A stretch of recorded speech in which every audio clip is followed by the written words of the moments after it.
Puneet, full time trader हो आप? हाँ जी सर।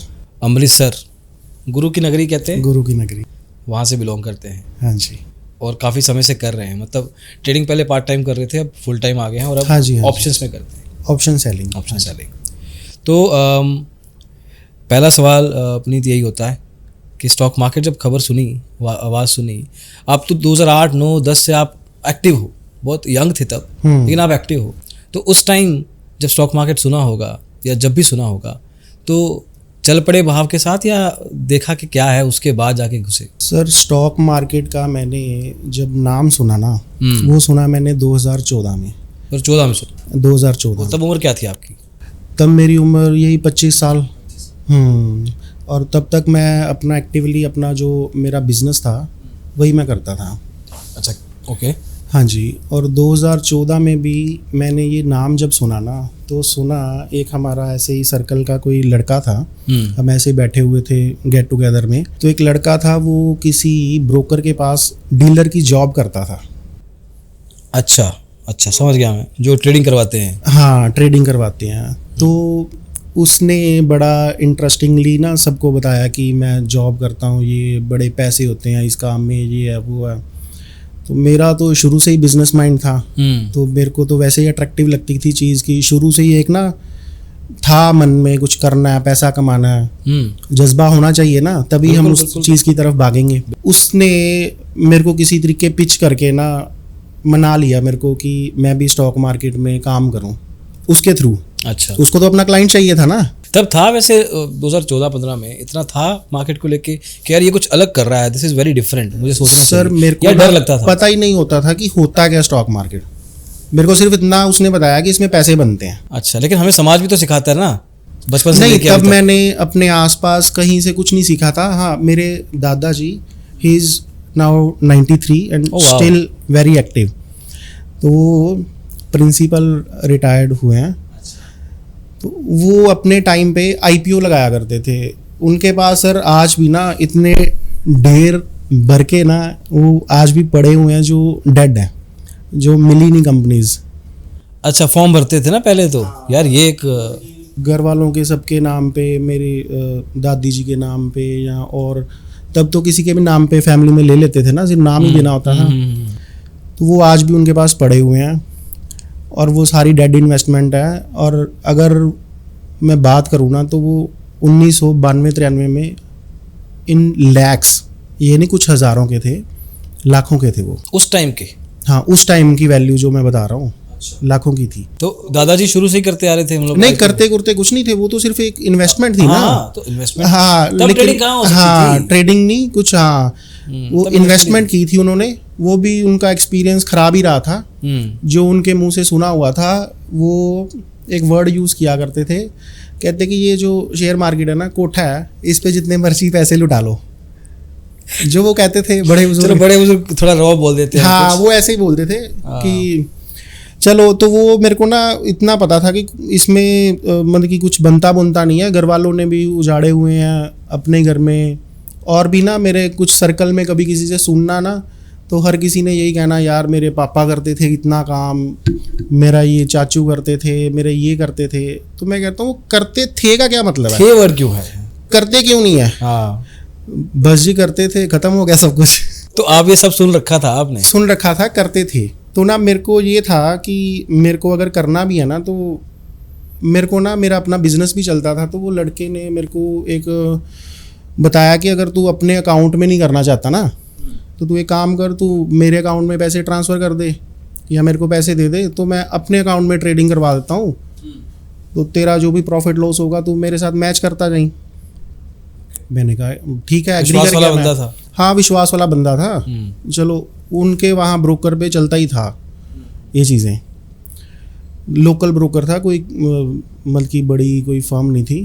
तो मैंने उसको उस टाइम पे 1.5 लाख रुपया उसको कर दिया।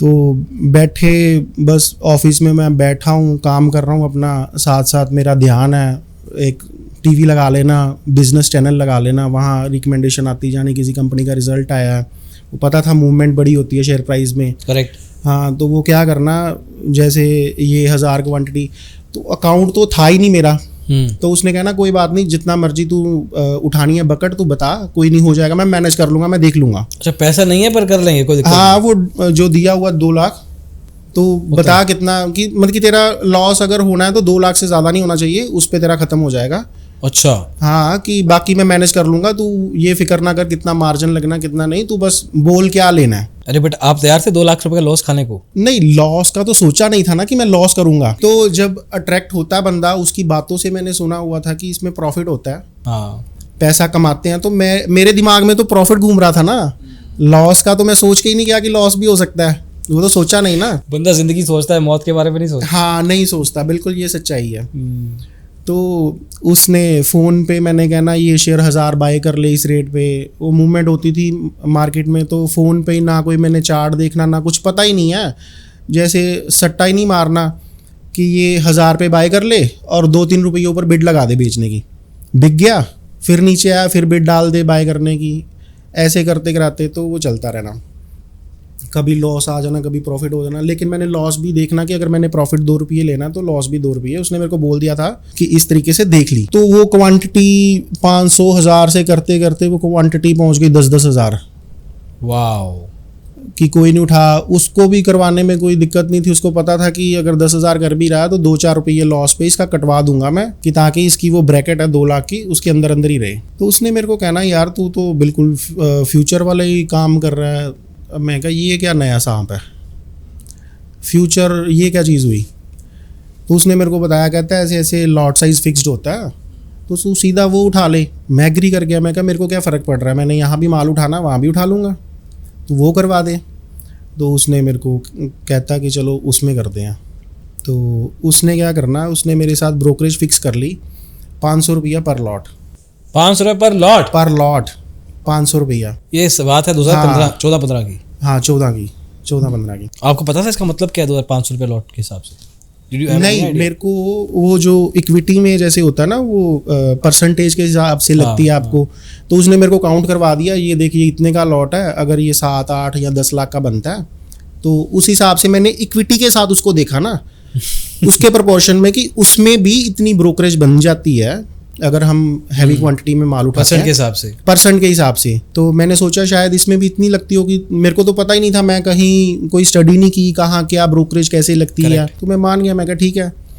मेरे को तो ये था ना कि 3-3 हज़ार क्वांटिटी का लॉट होता है, तो 500 क्या 20 पैसे में तो ब्रोकरेज निकल जाएगी, तो मैंने तो वैसे 2-4 रुपये बढ़ा के बेचना, चल कोई बात नहीं। वो मेरे साथ ना चलता गया ऐसे ही। अब मैंने बाय सेल करते मेरा लॉस ना भी ना आए, एक टाइम पे जाके ना वो मेरा 2 लाख ख़त्म हो गया, लॉस नहीं भी आया तो। ब्रोकरेज में? हाँ, ब्रोकरेज पे वो लई बेची, उसने भी एक्टिवली करवाना मेरे से, ये ले ये कर वो कर, क्योंकि उसका फ़ायदा था ना। जब से ये सेटिंग हुई होगी तब से आपकी नंबर ऑफ ट्रेड्स बढ़ गई होंगी। हाँ, ट्रेड्स बढ़ गई, वो जैसे भी बढ़वाई गई मेरे से, बढ़वाई गई, वो बढ़ गई, वो 2 लाख मेरा ख़त्म हो गया। मैंने सोचा यार ये तो काम गलत ही है, नहीं वो दादाजी सही कहते हैं कि नहीं करना। साथ में ना मेरे को एक मेरे फादर साहब की बात भी याद रहती थी, वो कहते थे कि किसी टाइम पे आके ना पैसा कमाना इजी हो सकता है, लेकिन पैसा संभालना ज़्यादा मुश्किल है। कि अगर आपने कमाए हैं लेकिन संभाले नहीं ना, करेक्ट, तो वो आपने नहीं कमाए। तो वो मेरे को एक याद रहती थी बात, मेरे को बड़ा दुख भी लगा यार, एक काम से मैं कमा रहा हूँ, मेरा बिजनेस था ना उसमें बड़ी मेहनत होती थी, मेरे सिर खपाई बड़ी। करेक्ट। तो मैं बड़ा परेशान कि यार 2 लाख चले गए, गुम ही हो गए एक हिसाब से। चलो मैंने वो ना बंद कर दिया काम कि नहीं अब नहीं मैं और पैसे लगाऊंगा। फिर मैं थोड़ा अब मैं काम कर तो चुका ही था, एक बार स्वाद तो ले ही लिया था, फिर कहीं से सुनने को मिलना या कुछ भी, फिर मैंने टीवी देखते रहना, कुछ करते रहना, एक इंटरेस्ट ना माइंड में वहाँ घूमता रहता था। दिमाग के किसी एक कोने में कोई सेल पड़ा है, वो ध्यान दे रहा, दिलवा रहा है सर। अब कोई पैसा नहीं लगाना, कोई कुछ नहीं करना, लेकिन मेरे पैसे गए हैं। तो मैं थोड़ा वैसे पंजाबी खून, थोड़ा ज़िद्दी टाइप, और इतने सालों से बिजनेस कर रहा था, तो मेरे माइंड में यार मैं इतनी चोट खा कैसे गया, ओ रिवेंज करूँगा अब मैं। हाँ, रिवेंज समझ लो आप। मैंने ना थोड़ा यूट्यूब पे वीडियोस देखनी स्टार्ट कर दी। अब इंटरेस्ट तो पड़ ही गया था। वो वीडियोस जब देखनी स्टार्ट की ना, तो वो इतनी डेप्थ पे नॉलेज है ना इसमें। करेक्ट। ये कोई ये नहीं है कि आपने 2-4 दिन में किसी से सीख लिया और कर लिया। रातों रात अमीर बनने वाला काम था ही नहीं। और ये मेरे को तब पता लगा जब मैंने देखना स्टार्ट किया, सीखना स्टार्ट किया कि यार ये तो मैं कर ही गलत रहा था, ऐसे तो होता ही नहीं। कुछ चीज़ें वर्क करती हैं इसमें, ऐसे थोड़ा कि 2 रुपये नीचे लगाया ऊपर कर दिया ये वो। अब 2017 का टाइम था, वही लड़का उसने क्या किया था, ब्रोकर चेंज कर लिया था, वो किसी और कंपनी में चला गया था। अब जब वहाँ पे वो नई नई जॉब पे गया था ना, तो उनको भी होता था कि मेरे को अपनी नई जॉब पे कुछ अपनी परफॉर्मेंस दिखानी है, क्लाइंट्स चाहिए, अब न्यू एक्विजिशन। तो आप हो, तो वो फोन आया होगा, घूमता फिरता मेरे पास आ गया और दोबारा से वही चीज़ें, नहीं यार तू तो ऐसे नहीं करना था, मैंने तेरे को ऐसे बताया था, तूने अपनी मर्जी से ऐसे कर दिया इसलिए लॉस हो गया। उसको मेरी नेचर भी पता थी कि ये ना थोड़ा अग्रेसिव टाइप है, ये कर लेगा। उसको विश्वास था कि ये कर लेगा, अगर मैं दोबारा करवाऊंगा, प्रॉफिट नहीं कर लेगा, काम स्टार्ट कर लेगा। 2 अलग अलग बातें हैं। हाँ, कि उसको ये पता था कि ये दोबारा से काम स्टार्ट कर लेगा। मेरे पास आया, फिर से उसने मेरे को ऐसे ही पिच किया दोबारा से कि अब मैं तेरे को ना अच्छी ब्रोकरेज लगवाऊंगा। वो तेरा वो पता था उसको कि मैंने भी उससे बात की थी कि यार मेरा लॉस तो कुछ भी नहीं हुआ, मेरे ना ब्रोकरेज में चले गए सारे पैसे। करेक्ट।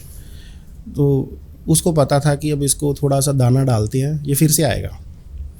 तो मेरे पास आया, मेरे को कहता अब ना तेरे को 75 रुपये लॉट लगा दूंगा, उत्तरी काम स्टार्ट कर। मैंने कहा 500 रुपये से 75 रुपये, यार मैं कैलकुलेशन दिमाग में घूम रही है फिर से कि यार तब मेरी अगर 75 लग रही होती तो शायद मेरा इतना लॉस ना होता, ये वो। प्लस अब तो मैं कुछ सीख गया हूँ, तो अब मैं बेटर परफॉर्मेंस भी कर पाऊँगा और उधर से ब्रोकरेज भी बचेगी। हाँ, वो नेट प्रॉफिट में आना चाहिए। उसने करवा दिया, अकाउंट खोल के फिर से काम स्टार्ट कर दिया। पर फर्स्ट डे से ही ना उसने मेरे से कोई वो जैसे पहले लॉट उठाना ये वो, अब मैं ऑप्शन सेलिंग में, क्योंकि मैंने भी कुछ वीडियोस में देख दूँ के तो कुछ उसने बता दिया, तो वो करके ना ऑप्शन सेलिंग कर ली। उसने मेरे को कहना निफ्टी ये चल रही है, 1000 पॉइंट ऊपर की कॉल भी भेज दे, 1000 पॉइंट नीचे की पुट भी भेज दे, मंथली एक्सपायरी है, 1000 पॉइंट इधर उधर मूव नहीं करेगी तो सारे पैसे आ जाएंगे। मैंने भी कैलकुलेशन देख ली कि ठीक है यार, नहीं आएगी तो इतने पैसे आ जाएंगे। अब मंथली थी, मैंने वो बेच बाज के तो बैठ गया। तब मूवमेंट बहुत रेयर होती थी। अगर आप ऑप्शन सेलिंग करके कहीं अपना काम कुम करके उड़ा के भी आ जाओ ना, तो मार्केट आप दोपहर को भी देखो कि वहीं पे होती थी। तब उस टाइम पे बड़ा इजी लगता था कि ये तो बड़ा इजी काम है, तो मिल गया अच्छा काम। हाँ चलो वो चल रहा है काम ऑप्शन सेलिंग का, मतलब कि ऐसे 500-700 हज़ार पॉइंट ऊपर नीचे सेल कर रहे हैं और प्रॉफिट आ रहा है। पर वो 75 रुपये भी ज़्यादा थी। अच्छा। हाँ, फ्यूचर के हिसाब से 500 अगर ज़्यादा थी ना, तो ऑप्शन सेलिंग के हिसाब से 75 भी ज़्यादा थी, क्योंकि प्रीमियम तो लिमिटेड मिलना है। करेक्ट। पर यार तब आपको ये नहीं पता लग रहा था कि आसपास के ब्रोकर कहाँ चल रहे हैं? ब्रोकर 20 रुपये भी कह रहा है, कोई ऐसी नहीं चीज़ें हो सर, रही ये है? ना मैं था नहीं, वो चक्कर क्या था कि वो ना जो ब्रोकर था वो ऑफलाइन था। पर वो किसी का सब ब्रोकर होगा ना वो तो। नहीं नहीं नहीं नहीं, ये कंपनी है बड़ी जिसमें वो जॉब पे गया था। हाँ, सब ब्रोकर नहीं था, मतलब कि ऑफलाइन था। तो उनकी फैसिलिटी काफ़ी होती है ऑफलाइन की, आप कॉल करके ट्रेड कर लो या उनके ऑफिस में भी बैठ सकते हो। मेरे पास टाइम होता था तो मैं उनके ऑफिस ही चला जाता था। आपको लगता होगा वाह यार, हाँ, साथ वो में ऑप्शन सेलिंग कर ली स्टार्ट। उसका ग्राहक साथ आके बैठ जाएगा हाँ, पैसे देने के बिल्कुल। लिए। उसको तो ये था कि कोई साथ बैठा है तो ट्रेडिंग ज़्यादा करेगा, ट्रेडिंग करेगा और मेरा बैठा बैठा पैसा बनेगा। सब मेरी सेवा हो रही है वहाँ पे, कुछ खाने पीने को ये वो सब आ रहा है। चलता गया, ऐसे चलता गया। मैंने स्टॉक्स में भी ना ऑप्शन सेलिंग करनी स्टार्ट कर दी, थोड़ी कैपिटल इन्फ्यूज़ की। 20 लाख रुपया मैंने लगाया। ओ वाह, 20 लाख रुपया। हाँ, ये कहाँ से आया पैसा? ये मेरे पास थी अपनी सेविंग, जो बिजनेस कर रहे थे। हाँ। तो ना ये कर आके ना मैंने 20 लाख डाल दिया, तो काम स्टार्ट कर दिया। ऑप्शन सेलिंग करते गए, फिर स्टॉक्स में करनी स्टार्ट कर दी थोड़ी बहुत। एक दिन ना मैं क्या करता था, मैं ऑप्शन के ना ज़ीरो होने का वेट करता था, बिल्कुल एंड तक ज़ीरो करनी है कि खा जाना पूरा, कि जो एंड वाले डे भी जो 50-50 पैसे स्टॉक की ऑप्शन बचती है ना, तो वो भी लेने हैं। अब एक दिन वेडनेसडे का दिन था और नेक्स्ट डे मंथली एक्सपायरी थी। मैं ये बात बता रहा हूँ जो मेरे लिए तब का एक सबक था और शॉकिंग था मेरे लिए। मेरे पास पंजाब नेशनल बैंक का उस टाइम शायद वो रेट क्लोज हुआ था 129 के आसपास, और मेरे पास 135 की कॉल सेल थी और उसका प्राइस क्लोज हुआ था 30 पैसे पे। अच्छा, मैंने कवर नहीं की। मैंने कहा यार एक दिन में कहाँ शेयर पे 3500 का लॉट था और 30 रुपये के हिसाब से यार 1000 रुपया भी मैं क्यों छोड़ूं, तो ऐसे करके ही पैसे बनेंगे, तो मैंने नहीं करना। सर शाम को खबर चल रही है गवर्नमेंट ने रिकैपिटलाइज किया था बैंकिंग को, PSU बैंकिंग को पैसा डाला था, इन्फ्यूज़ किया था। सर वो अगले दिन मेरे को तब ये भी नहीं पता था कि कुछ मीडिया में भी एक्टिव रहना होता है, कुछ देखना होता है कि दुनिया में क्या चल रहा है, कि स्टॉक मार्केट का ये सब चीज़ों से रिलेशन है। ये टाइम टू टाइम ना आपको नॉलेज आती है कि क्या क्या चीज़ें लिंक्ड हैं इसके साथ। तो मेरे को नहीं पता था, मेरे को इतना पता था कि बस 500,000 रुपये ऊपर बेची, जैसे यूट्यूब में देखा था। किसी ने ये नहीं बताया था कि भाई इवेंट भी देखने होते हैं, कुछ कंपनी लेवल का, सेक्टर लेवल का, हाँ, देश लेवल का, दुनिया लेवल का। हाँ, वो धीरे धीरे चोट खा खा के पता लगा, स्टेप बाय स्टेप। तो वो अगले दिन वो स्टॉक खुला 200 प्लस पे, 129 वाला। 129 वाला? हाँ, 200 प्लस पे। Oh my God, 60%? हाँ, जो इज इट इवन अलाउड? हाँ खुला था, F&O का था ना। अच्छा, ऑप्शंस वाला खुला था। तो वो जो 30 पैसे वाली कॉल थी ना, वो मैंने 70 प्लस पे भी कवर की थी शायद, मतलब कि 200 गुना से भी ज़्यादा रेट पे। 3500 का लॉट था और मिलने थे मेरे को सिर्फ 1000 रुपया, और गए मेरी जेब से 2.25 लाख पर लॉट, एक लॉट, और था भी एक ही लॉट। चलो ये भी शुक्र था कि था भी एक ही लॉट। अगर यहाँ 4-5 लिए होते तब तो बस होगी। हाँ, फिर तो लंका लग जानी थी अपनी। तो ये सुबह उठते ही 9:15 बजे हाँ पहला। हाँ तो और पहले उस समय जब स्क्रीन को देखा, हाँ, क्या तो हुआ फिर? मेरा दिमाग में कहा यार ये तो मेरे साथ फ्रॉड हो रहा है, ये कैसे हो सकता है, ये तो पॉसिबल ही नहीं, ऐसे कैसे खुल सकता है इतने ऊपर। पता नहीं था ना कि ये चीज़ें भी सारी लिंक्ड हैं। तो एक बार तो हाथ काम गए होंगे। हाँ, कवर किया उसको 70-75 पे। नहीं, फिर एनालाइज कैसे किया कि क्यों हुआ ये? वो न्यूज़ पता लगी ना मेरे को मॉर्निंग में ही कि इतने लाखों करोड़ रुपया PSU बैंकिंग में गवर्नमेंट। पहले खबर पता लगी थी या पहले प्राइस देखा था? नहीं, अगले दिन सुबह जब खुला ना, हाँ, तब पता लगा कि ये हुआ है कल। उसके बाद देखा कि क्यों हुआ। अच्छा, हाँ, अच्छा, इसलिए मतलब कि इतना देखा ही नहीं ना कि क्या चल रहा है न्यूज़ में, ध्यान नहीं होता था। हाँ, तो वो ये बहुत बड़ा सबक है। ये कब हुआ है? ये मेरे को अब याद नहीं 2017-18 है। में? हाँ, उसके बाद ही जब मैंने स्टार्ट किया था उसके बाद ही हुआ था ये। हाँ, वो मतलब कि 1000 रुपये के बदले मैंने 2.25 लाख दिए मार्केट को। फिर मेरे मन में एक डर सा आ गया, यार ये भी हो सकता है कि लेने तो 1000 थे, अगर स्क्रीन पे प्राइस बढ़ रहा है आपका 30 पैसे से 40 पैसे हो रहा है, 50 पैसे हो रहा है, इवन 1 रुपया भी हो गया, तो आप उसको कवर करोगे, कुछ ना कुछ करोगे, एक्शन लोगे, उसकी एडजस्टमेंट करोगे। अब खुला ही वो इतनी ऊपर, तो उसमें तो क्या ही करेगा कोई बंदा। और थी भी एक्सपायरी, एडजस्टमेंट भी क्या करनी थी, कुछ था ही नहीं, प्रीमियम ही नहीं थे कुछ भी। तो जब इंदा मनी 70 रुपये स्टॉक चला गया, तो तब क्या एडजस्टमेंट होनी, कुछ भी नहीं होना। बस वो मेरे को तो ऐसा लगे यार मैं तो ठगा गया, ये ऐसे कैसे हो सकता है, धोखा हो गया मेरे साथ कि ऐसा भी होता है मार्केट में। फिर मेरे को ना थोड़ा लगने लग गया कि नहीं, स्टॉक्स में फिर मेरे को पता लगा कि स्टॉक F&O को है, उसकी कोई लिमिट नहीं होती, कहीं भी ऊपर नीचे कहीं भी जा सकता है। तो इंडेक्स में पर एक होता है कि अगर 5% का सर्किट, 10% का, 15%, 20% मैक्सिमम इन अ डे, तो उसके बाद ट्रेडिंग बंद। और इंडेक्स कंस्टिट्यूट होता है कि बड़े सेक्टर से उसमें इतनी मूवमेंट नहीं आती, बल्कि मूवमेंट आती है अगर सारे सेक्टर एक ही डायरेक्शन में चलें, तो उसको मैनेज कर लिया जाता है किसी तरीके। तो मेरे को ये सबक मिला कि नहीं यार, अब इंडेक्स में करना है। और हुआ क्या था कि अब मैं अगर 20 लाख से काम करता था, तो लाख रुपया मार्जिन एक लॉट सेल करने का लगता था, तो मेरे को 15-20 स्क्रिप्ट्स रखनी पड़ती थी अलग अलग स्टॉक की। तो उसको हर को देखना वो भी डिफ़िकल्ट था। तो मैंने सोचा यार इंडेक्स में शिफ्ट होते हैं। स्टॉक्स नहीं हो पाएगा मुझसे, स्टॉक करने को कर लेता मैं, लेकिन वो ना स्क्रिप्ट्स ज़्यादा कितनी हैंडल करूँगा। अब जैसे एक स्टॉक में इतना लॉस हो गया, तो अगर मैं एक ही स्टॉक में ज़्यादा लोट लिए होते तो फिर नुकसान ज़्यादा होना था, कि इसमें ना जाके इंडेक्स में करते हैं। लेकिन इंडेक्स में ना जो प्रीमियम्स होते हैं ना, वो स्टॉक के कंपैरेटिवली कम होते हैं। अगर स्टॉक में आपको 10% ऊपर भी उसकी वैल्यू का 1% का प्रीमियम मिल रहा है ना, तो इंडेक्स में तो सिर्फ आजकल तो देखो तो 1-2% में गेम रह गई है, सारी प्रीमियम्स ही नहीं होते। पर फिर भी मेरे को सेफ लगा कि चलो ये करते हैं, इसमें मूवमेंट कम आती है। बस फिर इंडेक्स में शिफ्ट हो गए। पर वो करा के ना, मतलब कि स्टॉक में भी चल रहा था, इंडेक्स में मिक्सचर सा कर लिया मैंने। प्रॉफिट करना 1000 2,000 और लॉस अगर आना तो लॉस आए ना बड़ा। एक बार अभी मन नहीं किया कि यार चल छोड़ देता हूँ, लाख रुपए का 2 लाख रुपए का नुकसान, 2.25 लाख का नुकसान एक बार में हो गया, एक ही दिन में, एक ही ट्रेड में। पर वही ना, खून बैठने नहीं देता था, गर्म खून। घर पे बताया था ये बात? नहीं, घर पे मेरे किसी को नहीं पता था इस काम में। मैं, मेरे घर में सारे इंडिपेंडेंट हैं। कोई भी जैसे घर वालों ने एक बार काम करवा दिया तो जब बोला हुआ उन्होंने कि जो मर्जी करो, कोई रोक टोक नहीं है, लेकिन करना कराना अपना खुद है। नहीं, लेकिन एक बंदा खुद भी तो घबरा ही जाता है यार। आप कितने साल के थे? 28-30 साल के हो गए तब? हाँ, है ना? नहीं घबराया, बिल्कुल घबराया। मैं कह रहा हूँ ना, मेरे को डर लगने लग पड़ा। कोई सपोर्ट सिस्टम आसपास, किसी को बताना, शेयर करना? क्योंकि नहीं, ट्रेडर तो ये बहुत कम है सर, आसपास। ये ऐसा प्रोफेशन है ना, आप अगर लॉस में हो ना तो किसी को बता भी नहीं सकते। और मेरे आसपास कोई ट्रेडिंग लाइन में तो था नहीं, मैं बताता भी किसको? कोई दोस्त यार, भाई, ना, बहन, कुछ नहीं। ये मैं किसी को बताता ही नहीं था मैं ट्रेडिंग करता हूँ। अच्छा, यही नहीं बताते थे? बताता ही नहीं था। इतना पता था, घर पे भी जब बैठे हो ना तो किसी ने देखना कि टीवी बिजनेस चैनल देखता रहता है बस सारा दिन, और फ़ोन हाथ में होता है। पूछता नहीं था कोई कि भाई क्यों देखता रहता है तू? नहीं, पूछते नहीं थे। वगैरह उनको थोड़ा सा आइडिया था, उनको पता था कि ये थोड़ा इसी ऐसे ही दिमाग का है, कुछ ना कुछ पंगा लेता होगा।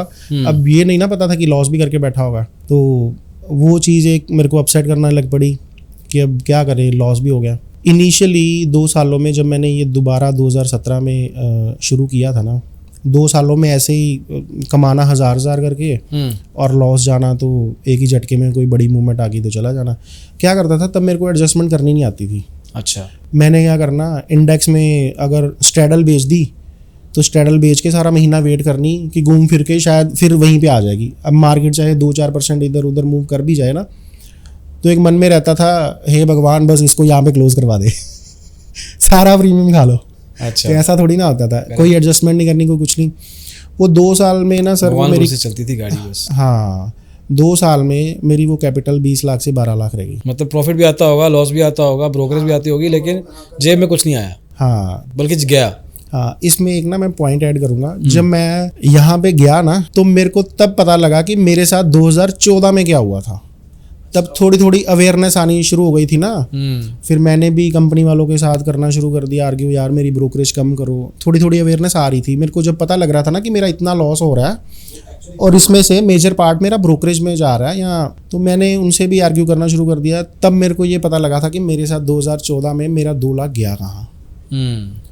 वो सर मेरा सारा 2 लाख गया था उस डीलर की जेब में, एज ब्रोकरेज ना, ब्रोकरेज भी नहीं, फ़ोन पे चल रहा था सारा काम। अब मेरे को नहीं पता था कि वो बंदा अपने अकाउंट में ट्रेड पंच कर भी रहा है कि नहीं कर रहा। शाम को हमारा हिसाब हो जाता था व्हाट्सएप पे, उसने मैसेज कर देना, तेरी ये चीज़ इतने पे बाई की थी, इतने में सेल की, प्रॉफिट लॉस ये, तेरा इतना बैलेंस था, इसमें से प्लस हो गए, प्लस माइनस हो गए, तेरा इतना बैलेंस रह गया। तो मैं ये सोचता था कि वो अपने अकाउंट में ऑर्डर पंच कर रहा है, जबकि ऐसा कुछ नहीं हो रहा था। तब मेरे को पता लगा कि वो डब्बा ट्रेडिंग करवा रहा है। ओहो, मेरे को नहीं पता था कि क्या हो रहा है। तो ट्रेडिंग तो हो ही नहीं रही है। ट्रेडिंग हो नहीं रही, सिर्फ पेंसिल पकड़ी, ट्रेड नोट कर लिया, क्योंकि उसको इतना विश्वास था कि जो भी ट्रेडिंग करता है वो लॉस करेगा ही करेगा। अगर देखो मैं प्रॉफिट कर लेता तो उसको अपनी जेब से भी तो भरने पड़ते ना। उसको इतना विश्वास था, तभी उसने अपनी बातों से ऐसे इन्फ्लुएंस करना किसी को कि इसमें प्रॉफिट होता है, कि कोई बंदा आए, जबकि एक्चुअल उसको पता है कि मेरे पास जो भी आएगा वो लॉस करके जाएगा, तभी तो मेरी जेब भरेगी ना। हाँ, उसका लॉस ही तो मेरा रेवेन्यू है, मेरा लॉस उसका प्रॉफिट। पर चलो आपको अब रियलाइज हो गया था। हाँ, रियलाइज हो गया था मैं कि चलो यार मेरे साथ हुआ है। हाँ, और तो वो यहाँ पे 2.25 लाख का लॉस पे भी बैठे थे आप, लेकिन उसी समय के दौरान आसपास। नहीं 2 लाख तो जो मेरा गया 2014 में वो गया ना। 2017-18 में 2 साल में मेरा 8 लाख लॉस किया। 20 लाख 20 से का 12, सॉरी 12, 20 का 12 कैपिटल गई। ओके। और तब मैंने मैंने डटे रहे। हाँ, तब मैंने थोड़ी देर के लिए ट्रेडिंग से हाथ जोड़ लिए कि नहीं यार, दादाजी सही हैं। तो ये दूसरी बार हो रहा है, फिर हो रहा है कि दादाजी सही हैं, कि मान ले भाई बात अब उनकी, वो सही हैं, उनका भी एक्सपीरियंस है इतना लाइफ का। तो दादाजी से भी शेयर नहीं किया? किसी से नहीं किया। फिर ब्रेक ले ली? हाँ, क्या ब्रेक ले ली। और सर मैंने ब्रेक ले ली और परेशान हो गया मैं कि यार पैसे 8 लाख कैसे गवा लिए मैंने। वीडियोस देखना, कहाँ गलती हो रही है, सीखना, जो ट्रेडर्स बना के यूट्यूब पे वीडियोस डालते हैं स्ट्रेटजीज़ की, वो सब सीखने की कोशिश करना। पर वो सर सीख के फ़ायदा नहीं होता जब तक आप प्रैक्टिकली उस ट्रेड को एग्जीक्यूट ना करो। तो मैंने भी बस सारी सारी रात सोना नहीं, लगे रहना, एक डिप्रेशन टाइप होता ना, वो हो गया मेरे साथ। मैं बड़ा खुशदिल इंसान हूँ, पर वो मेरे साथ हो गया कि कुछ ना, एक होता ना कि मेरी ईगो ऐसी थी या मैं वो एक्सेप्ट नहीं कर पा रहा था कि मेरे साथ लॉस हो कैसे गया यार। करेक्ट। इवन कि जो मेरा सीए थे ना, उन्होंने भी मेरे को बोला कि यार तू क्या कर रहा है, कि एक तरफ तू बिजनेस में प्रॉफिट कर रहा है और वो तेरा नील हो रहा है, उसके लॉस के सामने एडजस्ट हो रहा है, तो क्या करेगा। एक तरफ उधर भी मेहनत चल रही है जो बिजनेस कर रहा हूँ, और एक तरफ लॉस करके उसके पास तो सारा डाटा जाता है ना, घुमा फिरा के उधर ही आ रहे हो। हाँ, कि कुछ कमा ही नहीं रहे, क्या कर रहे हो। तो शर्म महसूस होती थी कि वाकई यार करें क्या, या तो अगला बंदा समझेगा कि इसके पास बड़े पैसे उजाड़ी जा रहा हो, और ऐसा भी कुछ नहीं था। पीछे भी पता था कि कोई हाथ नहीं पकड़ेगा, बाद में उल्टा डांट पड़ेगी, सारे गलत ही बोलेंगे ना कि तू किया तो किया क्यों। सलाह देने वाला भी कोई नहीं था कि जिससे मैं पूछ सकूं यार मेरे को सिखा दे, कोई आसपास था नहीं ना कि सीखूं भी किससे। कोई भी ऐसा दरवाजा नहीं खुला होता जिंदगी ना में। ना ना, बिल्कुल ना पैसे का, ना नॉलेज का, ना डिस्कशन का, किसी भी तरह का नहीं। हाँ, कि डिस्कशन करने के लिए भी कोई चाहिए ना, किससे कनेक्ट करें, कोई है ही नहीं आसपास कि जिसको पूछ सके यार ये काम मैं कहाँ क्या गलती कर रहा हूँ। जो है भी वो भी पागल बनाने की कोशिश कर रहे हैं। हाँ, तो ये दुनिया का सर रूल है कि आप किसी के सामने कमज़ोर पड़ गए ना, तो वो आपका फ़ायदा ही उठाएगा। किसी को आपने रो के दिखा दिया ना, तो वो आपकी कमज़ोर नस पकड़ लेगा। और यही उसको पता थी 2017 में, तभी तो दोबारा मेरे पास आया था अकाउंट खुलवाने की ये करेगा। हिम्मत चाहिए वैसे यार, बेशर्मी की, बट एनीवे। तो बस फिर उसके बाद मैंने थोड़ी देर ब्रेक ली और थोड़ी क्वांटिटी से काम करना स्टार्ट किया। 25% 50% क्वांटिटी से मैंने ट्रेड को एग्जीक्यूट करना। फिर मैंने सीखी एडजस्टमेंट्स करनी। प्रीमियम अगर किसी तरफ मार्केट जा रही है तो उसका लॉस कैसे एडजस्ट करना। तो 25-50% से ट्रेड लेना और बाकी जो 50% कैपिटल बचनी उसको यूज़ करना एडजस्टमेंट के लिए। आजकल तो वोलेटिलिटी बहुत है मार्केट में। उस टाइम अगर एक ट्रेंड में जा रही थी मार्केट तो क्लियर हो जाता था, तो बंदा दूसरी तरफ से एडजस्टमेंट इजीली कर लेता था। वो भी ज़्यादातर फॉर्मेलिटी होती होगी कि यार इन केस, वैसे चांस कम ही है, हाँ हाँ, बट इन केस। तो बस फिर थोड़ा स्ट्रेटजी सीखी, वो बटरफ्लाई कर ली। कहाँ से? यूट्यूब से ही। यूट्यूब से सीखा मैंने, कोई गुरु था ही नहीं ना आसपास तो यूट्यूब ही गुरु था। उस पर ट्रेडर्स को सुनना, देखना, इन्फ्लुएंस भी होना कि इतने बड़े बड़े स्क्रीनशॉट्स आते थे। उसके बाद सर 2020-21 में मैंने ट्विटर फर्स्ट टाइम यूज़ किया। अच्छा। वहाँ आके मेरी दुनिया बदली। जो मेरे को वहाँ से सीखने को मिला ना। अच्छा। हाँ, मतलब कि मेरी आदत है कि कहीं से कुछ सीखने को मिल रहा है ना तो भीड़ में घुस जाओ। कोई शर्म नहीं, कोई कुछ नहीं, कोई बड़ा छोटा नहीं, जहाँ से सीखने को मिल रहा है सीख लो बस। अगर कुछ करना है तो, अगर अपनी अकड़ में रहोगे ना तो कुछ नहीं कर पाओगे, सीखना है बस। तो बस फिर मैंने इसको ना एक समझ लिया कि यार ये मैं एक स्टडी की तरह ना अब सीखूंगा पूरा। अब ज़िद थी वही रिवेंज ट्रेडिंग, जो मर्जी समझ लो कि ये लॉस हो कैसे गया, अब हुआ है तो पूरा भी करना। करेक्ट। फिर सर वहाँ से मेरी ऐसी जर्नी स्टार्ट हुई है कि आज 4-5 साल से मैं नेट प्रॉफिटेबल हूँ। मोर देन 50%, 60%, 70% एनुअल रिटर्न मेरी आती है। और मैं शायद पिछले 2-2.5 साल ऐसे हो गए हैं कि एक भी मंथ नेगेटिव में क्लोज नहीं किया। ये हम जब बात करेंगे ना अपन, मैं ये वाला स्क्रीनशॉट दिखाऊंगा सबको। हाँ हाँ, मैं क्या करता हूँ कि वेरीफाइड वाला। हाँ हाँ, जो आप 5-7 साल पहले कहते थे या एक्सपेक्ट करते थे कि कोई करवा देगा मेरे को, जैसे आपके वो डब्बा ट्रेडर दोस्त ने करवाया, तो आज आप अपने दोस्तों से एटलीस्ट 5-6 साल आगे चल रहे हो कि जो वो कह रहे हैं आज, उन गलतियों से आप आगे निकल चुके हो। नहीं, मैं तो देखो, मेरे को किसी का फ़ोन भी आ जाता ना तो मैं सर ऐसा इंसान हूँ, मैं आधा 1 घंटा उसके साथ बात करके ना उसको इतना ज़रूर समझा देता हूँ। अगर कुछ सिखाता नहीं ना तो उसको इतना ज़रूर समझा देता हूँ कि भाई बच के रहना। तो वो तो ये नहीं कहेगा कि भाई ये तो कमा रहा है और हमें नहीं बता रहा है। कमा रहा हूँ ना, मेरे जितना टाइम वेस्ट करो 5-7 साल, हाँ कैपिटल लेके आओ। अगर जो मैं काम करता हूँ ऑप्शन सेलिंग का, मैं बाइंग तो करता नहीं ना, मैं कैश स्टॉक्स में। और जो फ्रेशर होते हैं ना, उनको पता भी नहीं होता। पता क्या कहेंगे कि यार स्टॉक हमें भी बता दिया कर। तो भाई मैं तो स्टॉक में इन्वेस्ट नहीं करता। ले, तू तो खुद बोल रहा है स्टॉक मार्केट में काम करता है तो कर, और साथ में बोल रहा है कि मैं स्टॉक में इन्वेस्ट नहीं करता। वर्ड आ गया ना स्टॉक मार्केट। अब लोगों को डिफ्रेंशिएट करना मुश्किल हो जाता ना कि भाई ये सेगमेंट क्या है। अब किसी को समझाने जाओ तो उसमें 1 घंटा और लगाओ, तो उसको सीधा बोलते हैं कि भाई नहीं ये काम करने वाला है नहीं, वैसे तो रहने दे। क्योंकि देखो मैंने देखा हुआ है कि इसमें ज़्यादातर ने लॉस ही किया। कुछ है मेरे फ्रेंड्स जिन्होंने मोटा पैसा गवाया इस चीज़ों में, नहीं रिकवर कर पाए। ऑप्शन बाइंग या सेलिंग में? नहीं, सेलिंग में। सेलिंग में गवाया। एक्सपेक्टेशन ये, मतलब आपको क्या लगता है वो क्या गलतियां करते होंगे? सर गलतियां क्या, उन्होंने नेकेड फ्यूचर बाय कर लेना, नीचे आना फ्यूचर को एवरेज करते रहना। अच्छा, ये नहीं देखना कि वो फ्यूचर अगर लाख रुपए में आ रहा है तो लाख रुपए में नहीं वो फ्यूचर टिकेगा। अगर स्टॉक 10-15% नीचे आ गया तो आपका लाख गया ख़त्म। ट्रेड वो ब्रोकर आपका होल्ड नहीं करेगा ट्रेड, वो तो काट देगा ना। काटेगा क्या, वो तो शाम को ही काट देते हैं। M2M आया नेगेटिव में तो शाम को ही मैसेज आ जाता है कि ऐड करो पैसे, नहीं तो गए। अपनी जेब से थोड़ी देगा वो। हाँ वो तो है। तो इस चक्कर में बहुत लोगों ने पैसे गंवाए हैं।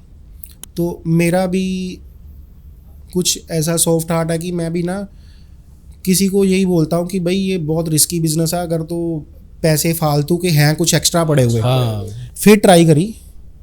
और देखो अमृतसर शहर में मैं रहता हूँ, वहाँ कुछ ऐसे अल्ट्रा रिच लोग तो है नहीं, अपने जैसे ही हैं सारे बंदे कि कमाते हैं, मेहनत से कमाते हैं। Correct. तो अगर जो दुख से मैं गुजरा था, जिस डिप्रेशन से मैं निकला, तो मैं नहीं ना चाहता कि कोई और निकले। तो उसको पहले तो मैं यही सलाह दूंगा कि यार ठीक है, मतलब कि थोड़ा थोड़ा एक एक लोट से करो, सीखो।